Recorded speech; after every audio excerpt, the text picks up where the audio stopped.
Hello everyone, thank you for joining me today. I'm going to be showing you some insight on how to be able to play the second song in book 2 here, A Perfect 10 by Melanie Buber.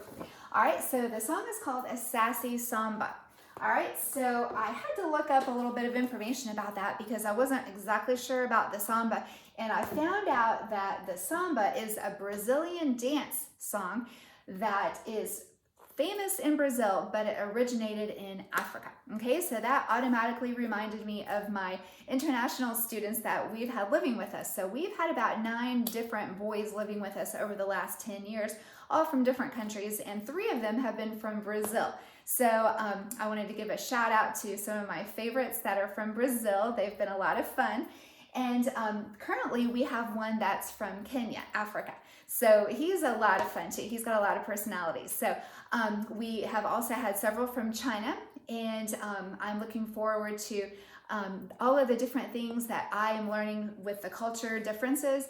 And I think that it's fun that we can embrace some of that kind of music that's a little bit different than what we typically might listen to on the normal. So the Sassy Samba has some fun rhythms that I think you're going to enjoy once you learn them, but they're a little bit tricky to learn. So I'm going to start by playing the song for you. I'm just going to do it basic on the piano sound so that you can hear what it sounds like just kind of playing with the rhythm, okay? So it starts out in the C position.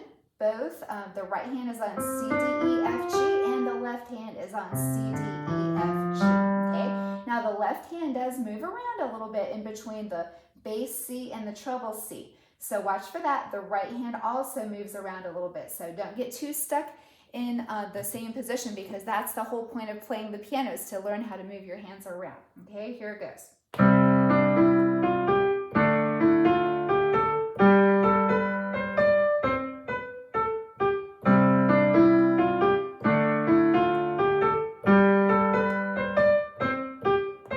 Okay, so that's the A section. Okay, so you hear that rhythm right there. All right, so beat 1. There's 2 different types of beats here, or rhythms. All right, so the first one looks like this. Okay, so you've got your quarter note followed by 2 eighth notes, and this eighth note is tied over to the first half of beat 3, followed by another eighth note and then a quarter note. So that already sounds confusing, right? Okay, I understand that. Okay, so here's your beat 1, 2, 3, 4. Okay, 1, 2, 3, 4. All right, so the fun thing about this is that you're going to jump in here on this beat after 2. Before you get to 3, it's between 2 and 3. 1, 2, and then you're not going to play anything on that third beat. So I'm just going to cross that one out here. Beat 3, you're not even going to play beat 3. So oftentimes in your music, I would probably cross that out with the X right there. Okay, so you've got beat 1, 2, and 3, and 4. So you're only going to play on 1, 2, and not there, and then here and 4. 1, 2, and 3, and 4. 1, 2, and 3, and 4. And the whole first section has that beat a lot of times in it. So let's practice just tapping on the, like your piano or a table or something. Let's try to get the beat. Okay, so here we go. 1, 2, and 3, and 4. 1, 2, and 3, and 4. 1, 2, and 3, and 4. So see if you can do that over and over and count it as you tap it. Okay, so just that alone develops your coordination. Okay, so if you can tap, then it's more likely that you can play your fingers on certain notes. It's a little bit harder to line up each finger to play on the beat. So it's easier to just tap it. Okay, again, that beat is 1, 2, and 3, and 4. Okay, so that's beat 1. So you can hear how that fits into the song right here. 1, 2, and 3, and 4. 1, 2, and 3, and 4. 1, 2, and 3, and 4. 1, 2, 3, 4. Okay? All right, so then the second part of the song is called the B section.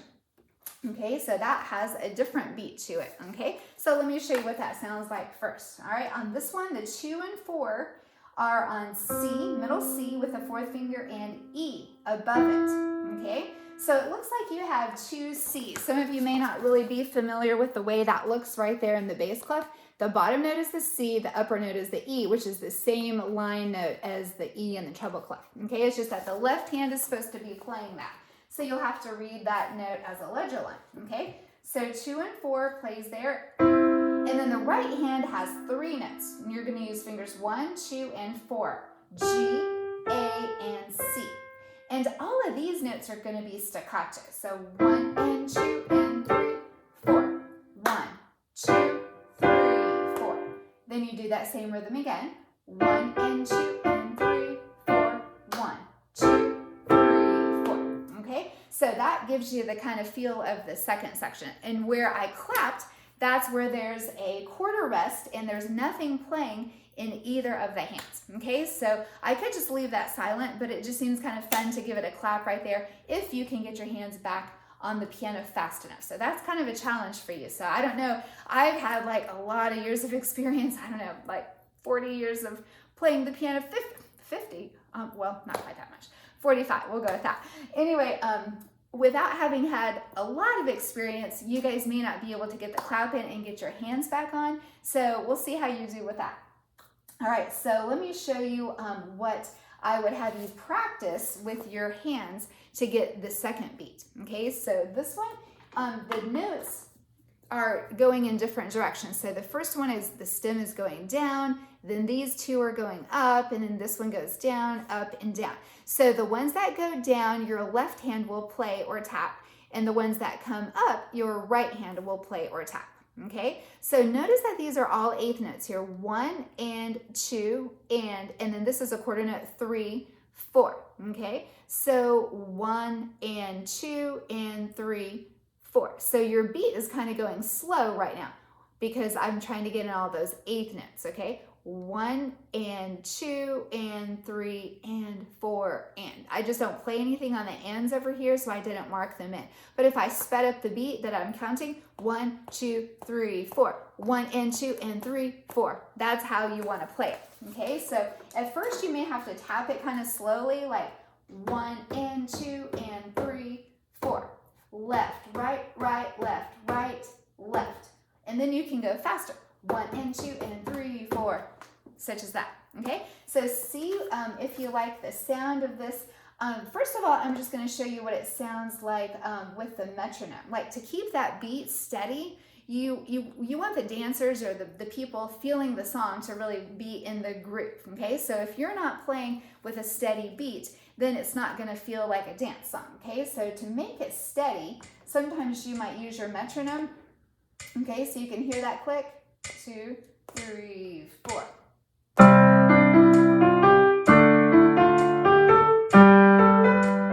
hear that click?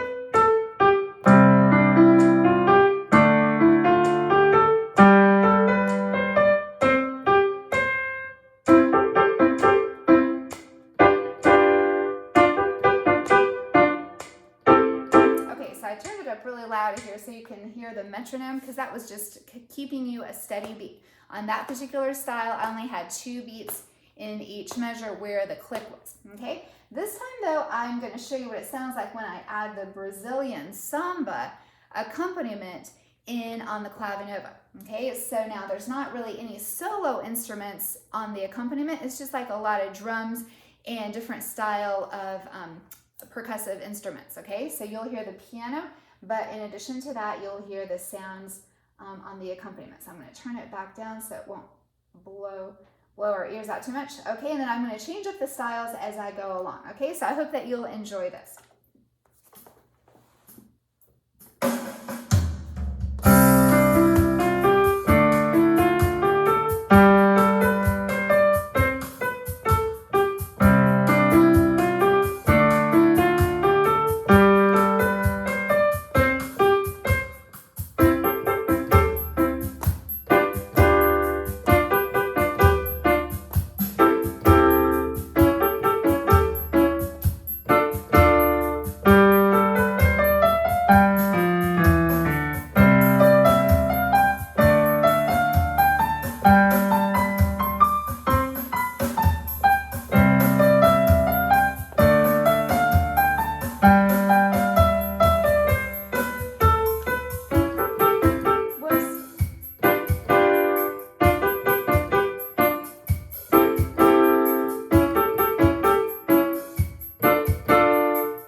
It's a little hard to play and be your own DJs too. That takes a little bit of extra practice. So I hope that you could feel the vibe of that song. The beat can go slow, it can go a little faster once you get it learned, but just try to be accurate with your 2 different beats, okay? So here's your beat 1 again, right here. 1, 2, and 3, and 4. Okay, so don't play on beat 3. You're gonna play between beat 2 and 3, but not on beat 3, okay? The second one here, your hands are going back and forth. Left, right, left. And there's no break between that because all of those are 8th notes. 1 and 2 and then 3, 4. That's where it goes a little bit slower here because there's no 8th notes in between those notes, okay? So I hope you will enjoy the samba, and if you have problems, we will be working with that in class a little bit, but mainly this is for your practice that you can do this on your own, all right? So I hope you enjoy it and feel the beat as you're practicing. All right, see you later, bye.